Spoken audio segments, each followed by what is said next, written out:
A scroll through the website of the International Weather Forecast, AccuWeather, reveals that the current weather in Kampala is constantly hot, above 85 degrees Fahrenheit or 29 degrees Celsius during day and over 15 degrees Celsius in the night. This is estimated to go on until late next month, when rainfall is expected. Experts in meteorology say this kind of climate raises the temperature way higher than what a human body can accommodate. Whereas the normal body temperature is 37 degrees Celsius, it can rise or fall depending on the condition of a person or the environment in which he or she is. With the current hot climatic conditions, our temperatures rise over the normal. This mostly is due to the fact that we expose ourselves to extreme temperatures. Dr. Albert Majwala, a physiologist with the Cancer Institute, says longer hours of exposure to the heat can be harmful to one's health.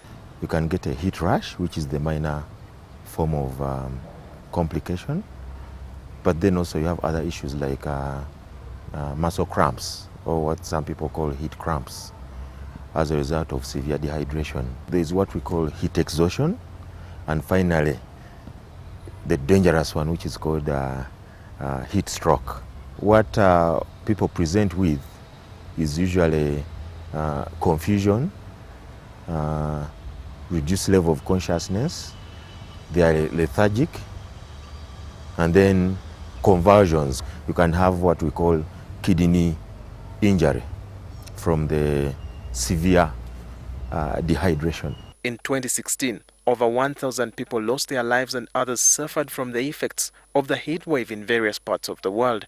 This was shown in reports by international media houses. Though everyone may face the effects from the heat, some groups of people are more at risk. Infants, the babies, and also young children, because and also the elderly. These young people have not yet developed the mechanism, so they stand a very high risk. And also the elderly, remember that they are prone to having other disease conditions like heart problems. Alcoholics, definitely they are at a higher risk because alcohol itself causes excessive fluid loss. People who take alcohol, they urinate a lot. Dr. Majwala says there are visible signs when one is getting dehydrated.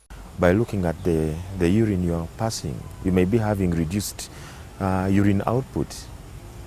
And even the color of the urine is dark, is concentrated.